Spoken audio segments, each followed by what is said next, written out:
Okay, so Yom Kippur is in 2 days. Now we get the different tochachas and Musari speeches throughout Dvarim, throughout the Chumash. Grab a chair, there's a chair right behind you. Now in general, what does God demand of us in order to do tshuva? I gave you the answer. In order for Him to save us? Tshuva, look at that. And that's usually true. And we hope that's the ideal. Right, that God will save us when there's tshuva. But what happens if we don't do tshuva? Then what happens? So, right, there's rachamim, but that sounds really positive. It's not really that positive, right? Meaning, sure, you can have rachamim even in the face of tshuva, right? That God will accept like some less than perfect tshuva. But it can get worse. Now, Hazinu, as we mentioned a bit last week, right? Hazinu is Moshe's final attempt to make sure that even when the Jews sin, because they will, that they remember, what do we say, Gavi? That it's their fault. Right, meaning that they get the order right, that they don't think that God left them, and that was their justification for sin, was that they sinned, so God left them, and therefore it's tshuva, right? That's what you get right at the beginning, where Hatzur Tamim Pa'alo Ki Chol Deracham Mishpat El Emunav Ein Avel Tzadik V'Yasharu. God is perfect, God is just. Shichet Lo Banav Mubam. Right? Is corruption His? No. Right? Shichet Lo Banav Mubam. The children are rebellious. And then right goes on. Right? Hal Adonai Tik Muluzot. Do you think you're doing anything to God? Do you think it bothers Him? Do you think it affects Him when you sin? And then He pushes them. Remember history. Now, so at the beginning of Hazinu, you hear that God is encouraging them, or Moshe is encouraging them. When you sin and bad things start happening, remember, God is just. If you're being punished because of you, it's your fault. God loves you. God cares for you. Right? And then He describes specifically their sins. Right? What causes their sin? Right? What type of sin is Hazinu particularly worried about? What is very insidious cause of sin? Yes, wealth. Extreme wealth, right? Vayishman Yishurun Vayimat, Shamat Avita Katzitza, Vayitoshelo Alasahu, Vayinabel Tzur Yeshuato. Right? You became wealthy and fat, and therefore you rejected God because you said, in the language of Sefer Dvarim, now, what was the epitome? When did this get the worst in Jewish history? Almost. Thank you. In the end of the period of the Melachim, right? Amos is the one who calls them straight up fat cows, which is invoking Hazinu. Yes. Now, here's what. Except Hazinu predicts that what's going to happen. How is it always going to be that the Jews are going to do tshuva? No. And what's going to happen when the Jews don't do tshuva? What is God going to do? Vayar Adonai vayin'atz mika'az banav v'notav. God will see and be provoked into anger, as they translate it, or be disgusted from what His children do. And what will He say? Vayomer astira panay mehem ereh macharitam. I will hide my face from them, and let's see what their end will be. Kidor tapuchot hema panim lo imun bam, because they are right in a generation of reversals. They translate here. That's not nearly strong enough, but okay, fine. They have no emun, right? They have not. They translate. They have not no upbringing, but probably, or they have no emunah. Right? They have no faith. They're faithless. Right?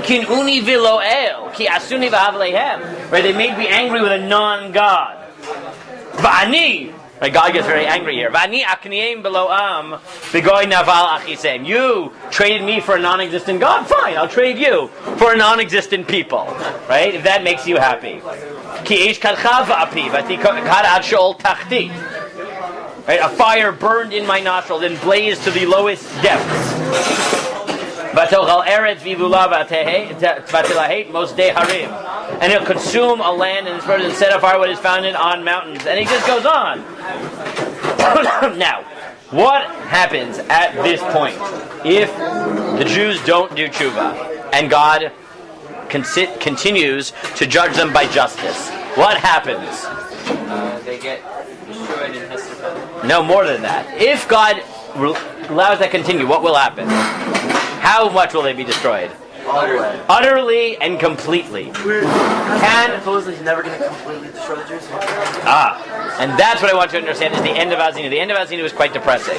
Because God says, Amarti afehem. I said I was going to destroy them. Ashbita me'enosh zichram. And destroy from humanity their memory. Why didn't I? No. Halavai. Lulei kaas oyev agur. Pen yinakre tzaremo pen yamru yadinu ramava lo adonai pal kol zot. Right? There are two pshatim here. I'll take one of them. Right? If it weren't for the fact that the enemies would say that we beat the Jews because we are so strong. Right? Remember who said that the first time? Moshe. Right? Moshe said that. Right? Don't destroy the Jews because then people will say it's because God wasn't strong enough.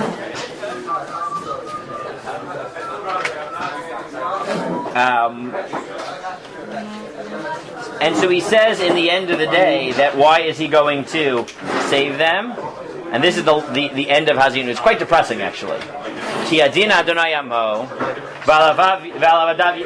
God will judge his people and have mercy on them. Why? Ki yireh ki ozlat yad ve'efes atzur v'azuv. We'll see that the hand has gone and there is none saved or emboldened. Meaning, what's going to happen?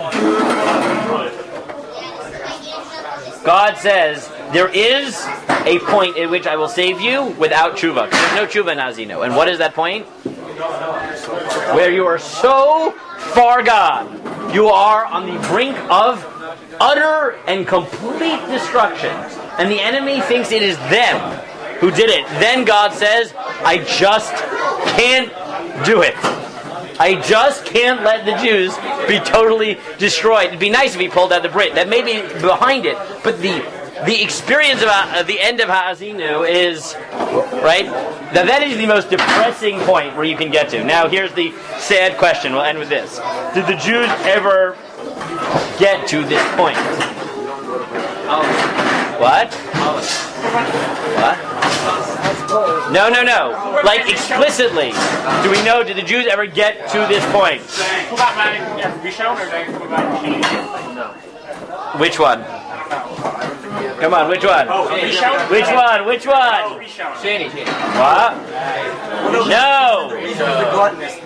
No, the first one. Right? Because, coming back to Zev's point, who saw this coming? Which, not only Amos, but Amos is one of them. Yeah, right? All the Nevi'im towards the end of Bayit Rishon are saying, Jews, you are terrible. And what was the consequence? Destruction. Yes, thank you. Destruction. And what happens? Right? It gets so bad. Right? It's B'shnat Shtayim leYoash ben Yoachaz melech Yisrael malach Amatziyahu ben Yoash melech Yehuda. And he's not like David Aviv. And he's, right, etc.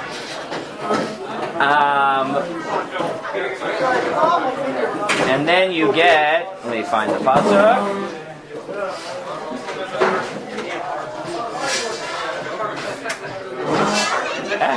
Sorry. There we go. This is the end of Perik Yud Daled Mlachim Bet. Bishnat 15 Amatziyahu ben Yoash melech Yehuda melech Yeravam ben Yoash melech Yisrael b'Shomron 41 shana. Vayas hara b'nei Adonai lo sar mikol chatot Yeravam ben Nevat asher echdit Yisrael. Hu heishivit v'ul Yisrael milavo Chamad ad yam arava kidvar Adonai leYisrael asher diber biad avdo Yonah ben Amitai and Avi asher migat hachefer. Right, despite the fact that Yoash is terrible, God allows him to have a victory in battle and reconquer land. And then you look at it and say, why? Right? Why, after being utterly annihilated by Ashur, does God allow them to regain land? And now we quote Ha'azinu. Ki ra'a Adonai et ani Yisrael moreh ma'od ve'efes atzur ve'efes azuv ve'ein ozer Yisrael. Quote of Ha'azinu, which is because he saw that the Jews were pathetic, right? Ve'ein atzur ve'ein azuv. What does that mean? What does that mean? It's from. I just read that pasuk here, which is there was no one to help them. It was pathetic, right? This is the sad. Hazinu predicts the saddest moment in Jewish history, where the only thing that saves us is God saying, "I wish you did tshuva. I wish you weren't terrible." But if just know, after you being terrible and you're not doing tshuva, me punishing you and coming to the brink of annihilation, you still don't do tshuva, then I hate you. But my hand is twisted behind my back, and at the end of the day, I will not allow you to be destroyed, because then the enemies will think it's them and not me. Right? That is the very, very depressing end of Hazinu. The more depressing part is that it actually happened. If you want to understand Malachim, you have to understand. That's why the trajectory of Malachim is like this. Right? Sin, sin, sin, sin, sin. Victory. Right? Right? Before destruction. Because Hazinu predicts that there will be a point in history where even though you're that bad, right, God will have to save you, because He won't let you be totally destroyed. What's the point of the saving if there's no turnaround? So you tell me why? What's the purpose? Yeah, it's because He has a brit with us, and therefore we always get a second chance, and a third chance, and a fourth chance, right? But that's a very pathetic point to be at, right? And when you read the end of this, when you talk about the Korban, when you talk about why it was so bad, that's why it was so bad. That in the right, that as we're leading up to the Korban, it doesn't just get to the point where we're terrible. It gets to the point where God says you are so bad, right, that if I treat you with justice, you will be annihilated. Right? And that is the framing of the end of Hazinu. It's not exactly a happy thought, right? Now it does emphasize the brit, right? It emphasizes at the end of the day, the God and the Jews have an eternal covenant, which is why, on the one hand, God will never just destroy us. And I'll just end with this. But what is the flip side of it? What Yeshayahu says, which is, what's the flip side? Right? He'll never give up on us because the relationship is never over, which means in turn, no, we always have responsibility, right? There comes no point where, right, if God really, really let us just, threw us out, what would happen? When it got that bad at some point, we'd no longer be responsible because there's no brit. And God says, no, right, part of this brit is that I will pull you out at the very, very end. And in turn, Yeshayahu turns to the Jewish people and says, where's your get? Right? No matter how bad it is, no matter how much this looks like a divorce, it isn't. And therefore, I'm always responsible to you, and you're responsible to me. Right? So Hazinu is not exactly, right, again, it's not really happy at the end, but it predicts that this moment where things are so bad that God pulls out, which does emphasize that yes, there is that always hope at the end, but in turn that also means there's a responsibility that comes with it, because if the Brit isn't over, God will save us and keep His part of the Brit, right? But that means we can never get out of the Brit no matter how much we want to. Okay?